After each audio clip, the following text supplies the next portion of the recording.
What's up, y'all? It's JS Method, or Coach JS, you guys may know me as, and today we're talking about some toxic narratives that you guys may have that's making it harder for you guys to learn, harder for you guys to be coached, and that kind of thing. Today's video, biggest pet peeves from a league coach perspective. I've been a professional coach for a few years now, and we're going to talk about the things that when I see a client, it's just that have these things, it makes me not only upset, but it also kind of, it almost like disrespects me and disrespects not only their journey, like the league journey as a whole, as a player who's climbed the league ladder, but also it's like kind of disrespectful with the expectations or their counterproductive narrative. So it's like, well, if you believe this, it's going to be hard for you to climb. So these are kind of the things that annoy me the most counterproductive narratives, the most common toxic thought processes that I see as a coach. So the first one is people often come to me and expect to give them an easy road. They come to me and expect me to either backseat them to victory or give them an easy road where they can just do this one hack and all of a sudden they're a high elo player that they didn't have to put in any of the work. No, that's ridiculous. That's not how this game works. This game, it takes work. It takes real work. League is all about kind of finding, having this comfort zone and then playing like right at the edge of it. So where you learn is playing in this little blue circle, right? Where it's like either slightly outside or slightly on the inside. If you're playing in this blue zone, you'll be learning. If you're playing anywhere that's too close in the blue zone, or if you're playing anywhere that's like too deep in the pink zone in here, this is bad. You have to be in between the two blue lines, right? Well, and if you're out too far, then you're not learning anything either. That would be like if you're a bronze player and somebody puts you into a challenger lobby, you're not going to learn anything because you're just going to be so far out here that you're just kind of getting, you're getting destroyed. So you're not actually finding anything valuable. You have to be right on the edge of your comfort zone, right? You want to be right on the edge of what your capabilities are. And that means you have to stress yourself. You have to put your current abilities at test and under pressure. And then you're going to break a little bit and then you're going to rebuild it and you're going to rebuild it stronger. And that's going to expand your circle. And all of a sudden you're more comfortable. And then you're going to do it again and you're going to break yourself down. And then that's going to make you stronger. It's kind of like, I heard David Goggins talk about it once. David Goggins, he's like this super like motivational self-help guy, ex-Navy SEAL kind of guy. And he described bettering himself as like making a good sword, right? He would put that in the fire to soften it up and he'd take it out and he would beat that mess. He would just beat it as hard as he could. That's what your game's like. You have to go get down into the mud, go get into the thick of it. And then when you're down in the thick of it, really push yourself and kind of see what's going on and pressure yourself to make yourself stronger. That's what climbing's like. There are parts of it that like really sucks and is, it's like being in the fire and you're going to break yourself. But that's the beauty of it, because when you're done with this league climb, you have this beautiful diamond sword. You have this beautiful sword, right? So the league climb is really this beautiful process. But it takes work and you have to put yourself through the mud. You got to put yourself in the flames. Now, my job as a coach is to tell you where your comfort zone is and direct you to your uncomfortable spot. Because some people don't know, like, is this too little? Is this too much? Is this a good process? The bad process? That's my job. My job is to say, okay, this is your skill set. This is what you're capable of. This is what we're going to focus on. That's going to be uncomfortable. It's going to suck a little bit, but you're going to have this beautiful sword when you're done with this. We're going to break you down on that. And then you're going to make it stronger and it's going to go bigger. So it takes work. And I can't do that work for you. My goal is to make sure that you're putting in the work correctly. So that's what league is all about. So when people come to me and they expect these shortcuts, or they expect, they expect to just be able to find a shortcut, I'm like, get out of here. You will never be a good player. Like as long as that is your mindset, and you can change your mindset, but as long as that's your mindset, you will never be a good player, right? You may cheese out a little bit of rank, but you'll fall right back down. Right, I've seen these cheesy players, they sneak up into diamond once and now they're in they're like negative win rate plat players now, like plat 4 or even gold. It's like, it's because you didn't put yourself through the fire, right? So To create a really solid, really good system, you got to put in work. And that's something I cannot do for you. I'm just here to make sure you're doing the work correctly, right? Now, the second thing almost goes with that. If you believe the first thing, you tend to have this second problem, which is just impatience. People have this absolute disrespect to the league journey. And they think that, you know, if they just grind really hard for 1 month, they'll be diamond. And it's like, no. The only way that you'll be diamond after grinding really hard for 1 month is if you're already a diamond player and you're just getting the games in to go there, right? Like, that's not how it works. The climb takes time. 1 month is not a lot of time, right? You can see here. 1 month is not a lot of time. 100 games is not a lot of time. People will send me OPs and they'll be like, yo, JS, Coach JS, dude, I love your content. I'm trying to get good. Look at my OP. What can I get better at? And they'll have 50 games played. And they'll have 100 games played. And I'm like, there's nothing to even look at. You haven't even started playing the game. How dare you expect to be able to climb when you don't play the game, right? That's like, Coach JS, rate my push-up form. Am I going to get stronger like this? And they've done like 2 push-ups their entire life. And it's like, how dare you?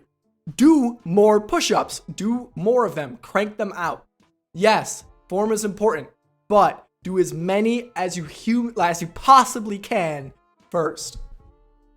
Okay, so it takes time, right? So I tell people that League is a lot more like a sport or like a martial art. And with martial arts, it seems to be a little bit more intuitive, right? People know that they won't go from white belt to black belt in 3 months.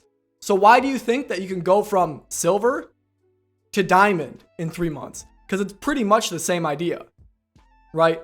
It's not realistic and it doesn't happen. So kind of understand yourself that you're on a belt and it takes work to get to the next belt. And then if your goal is really big, there may be multiple belts between you and your goal. It takes lots of work on each step, right? So take it slow, put in all the games, really fall in love with the process. Also, people really overestimate what they can do in 1 month, right? They always think they can go from silver to diamond in 1 month, but they underestimate what they can do in 2 years. So 2 years ago, I was a gold player, but now I'm a masters player. I have a career in the game. I have a phenomenal community that I stream to. I like all of this stuff that happened through League in 2 years. Absolutely insane. Nobody would think that could happen, but it happened through 1 month at a time, where in those 1 months, I was a gold player. I was a platinum player. I was stuck. I was making mistakes. I was improving. Like, in 1 month, you can't expect a lot to happen. But if you do your process and you stick to it and you enjoy the game and you have fun with it and you're putting yourself in the fire, it's almost impossible to not see really explosive growth, right? So that's all it takes to have explosive growth. Have fun and put yourself in the fire. And you can't not improve, right? Like, so really just have some respect for the mountain that the League ladder is. Have some respect for it. Don't think you can just climb the mountain in 1 month. That's not how it works. You may be able to climb the mountain in 2 or 3 years of practice. Sometimes longer, sometimes less, depending on who you are and how you learn and how much time you have, whatever. But it doesn't happen instantly, right? It doesn't happen overnight. So impatience is the second one. The third and last one is blaming teammates. This is like the golden rule. Like, this is like the cardinal sin in the JS Academy. Stop blaming teammates. There's so many reasons, right? And you can see I kind of listed out a couple here. But I'm going to run through the top ones. So first of all, blaming your teammates is just counterproductive. There's no reason to really blame your teammates because it doesn't help you improve. So if you want to climb and you're like, oh, my gold teammates played like a gold player. It's like, yeah, it happens, right? Or even my gold teammates played like a bronze player. Yeah, it happens. It happens to everyone. But complaining about that is not worth your time because you don't learn anything. If complaining about your teammates worked, that would be my job. I would be a complaint hotline. I'd be like, hello. And my clients would be like, hey, JS, I got inted again today. I'd be like, oh, really? Oh, fucking amazing. Now we're going to climb. Thanks for telling me. No, it doesn't work like that. The more you complain about your teammates, the worse it is for you, because the less responsibility you take, and then you're wasting time and energy, which you have a finite, well, you don't have a finite amount of, but you have a finite amount per day of. So you're wasting time and energy on external factors that you can't control. That's like worrying about other people's tires on the road. Like, that's stupid. Like, don't fucking worry about driving your car, right? So, and you made mistakes. So a couple of things you can help to kind of stop this thought process that's a waste of time and energy is acknowledge that you made mistakes, right? You weren't perfect. The reason I have this picture here, and this is actually from one of my mental videos, that's from my Why You Tilt video. This was a client I had that came to me and was like, JS, I get inted all of my games. Literally, like, my teammates suck every single one of my games. And so I'm like, okay, show me your op.gg. And I'm like, what about this 4-10 game? What about this 4-6 game? What about this 5-10 game? What happened in those games? He's like, yeah, man, my jungle sucked. And I'm like, hold up, excuse me? You think that you went 4-10 because of your jungler? No, that was your fault. Fix it. So as long as you understand that you're not perfect and there are mistakes that you are, sometimes you will lose games because of your teammates. That doesn't mean you played perfectly. There are always things you can be working on. There are always things you can improve with. So take a look at it, take a look at the game and be like, you know what? Sure, I may have lost this game because all of my teammates were losing, but I still took a bad back here. I played this trade poorly. I had low APM here. I had bad map awareness here. Like, there's always a million things that you could fix in every single one of your games. Even your good games can be optimized.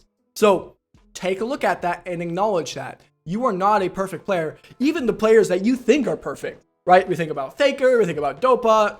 You know, you may think about like somebody, you know, one of your favorite streamers, Tyler1. They're not perfect players. Every single one of their games, they make mistakes.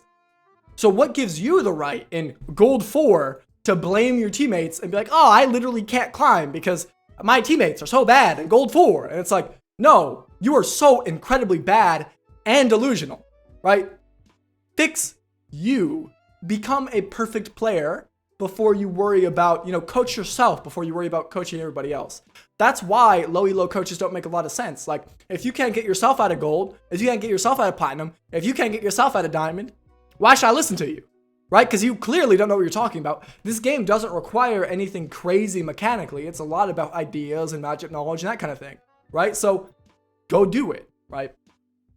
Anyways, these were my biggest pet peeves and the most kind of toxic, the most common counterproductive narratives I have. I hope you guys enjoyed this video. It's kind of a different style, but yeah, if you have these things in your own gameplay, it's okay. I also have had these things, like every single one of these things I've talked about has been something that I've experienced during my climb at some point. It's just something that we have to fix and something that you want to try when you notice it to try to say, okay, that's not helpful. It's counterproductive.